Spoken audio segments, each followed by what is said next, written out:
হবে কদরের রাত্রিতে মেয়েদের মাসিক বা হায়েজ হলে কি কি আমল করতে পারবে এবং কি কি পারবে না। সবে কদরের রাত্রে মহিলাদের হায়েজ হইলে বা মাসিক হইলে কি কি আমল করতে পারবে এবং কি কি আমল করতে পারবে না। মা বোনেরা অনেক সময় মনে করে যে আমি তো অসুস্থ, আমার সমস্যা, আমার মনে হয় আর কোনো আমল নাই, নাক ডাকায় ঘুমাই। না, আপনার আমল আছে, আপনাকে আমল করতে হবে। প্রিয় ভাইয়েরা লক্ষ্য করুন, মা বোনেরা খুব খেয়াল করে শুনুন, একজন মহিলার যখন পিরিয়ড শুরু হয় তখন 6টি কাজ তার জন্য নিষিদ্ধ করা হয়েছে। মা বোনদের যখন পিরিয়ড শুরু হয়ে যায় তখন তাদের জন্য 6টি কাজ নিষেধ। আর কি কি করতে পারবে আমি বলছি, তবে 6টি বিষয় আগে মেসেজ দিয়ে নি। 1 নম্বরে হলো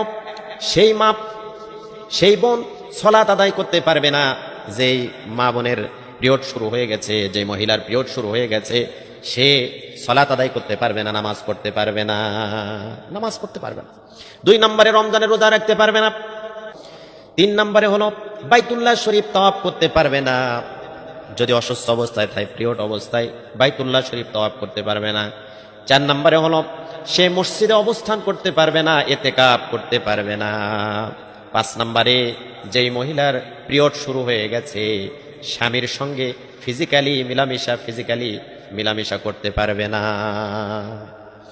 প্রিয় ভাইরা খুব লক্ষ্য করুন, মা বোনেরাও কুরআনুল কারীম সংস্পর্শ করতে পারবে না। কুরআনুল কারীম যেটা মেন কপি আছে এটাকে তারা ছুঁইতে পারবে না, হাত দিতে পারবে না।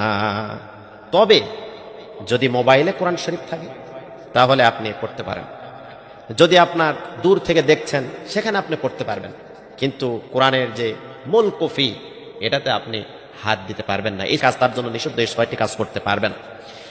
খুব লক্ষণীয় মা বোনেরা খেয়াল করুন, যেগুলো আপনি করতে পারবেন, যে আমলগুলো আপনার জন্য চালু থাকবে। 1 নম্বরে আপনি জিকির করবেন, সুবহানাল্লাহ, আলহামদুলিল্লাহ, আল্লাহু আকবার, লা হাওলা ওয়ালা কুওয়াতা ইল্লা বিল্লাহিল আলিয়্যিল আযীম, আস্তাগফিরুল্লাহ, এই ধরনের যা কিছু দোয়া আপনার মুখস্থ আছে আপনি সেগুলো জপতে থাকেন, পড়তে থাকেন। 2 নম্বরে তওবা ইস্তেগফার আপনি বেশি বেশি পড়বেন, তওবার দোয়াটা আপনি বেশি বেশি পড়বেন, আস্তাগফিরুল্লাহাল্লাযী লা ইলাহা ইল্লা হুয়াল হাইয়ুল কাইয়্যুম ওয়া আতুবু ইলাইহি। 3 নম্বরে আপনি দোয়া করতে পারবেন, মোনাজাত করতে পারবেন, আপনি আল্লাহর কাছে আপনার জীবনের যা কিছু চাওয়া পাওয়া সব কিছু আপনার ফরিয়াদ করে আল্লাহর কাছে চাইতে পারবেন। এরপরে 4 নম্বরে সেই মহিলার যদি কোরআনের সূরাগুলো মুখস্থ থাকে তাহলে মুখস্থ তেলাওয়াত করতে পারবে। মা বোনদের যদি সূরাগুলো মুখস্থ থাকে এই মুখস্থ সূরাগুলো সে পড়তে পারবে এবং মোবাইলের মধ্যে সে পড়তে পারবে, কোনো সমস্যা নাই।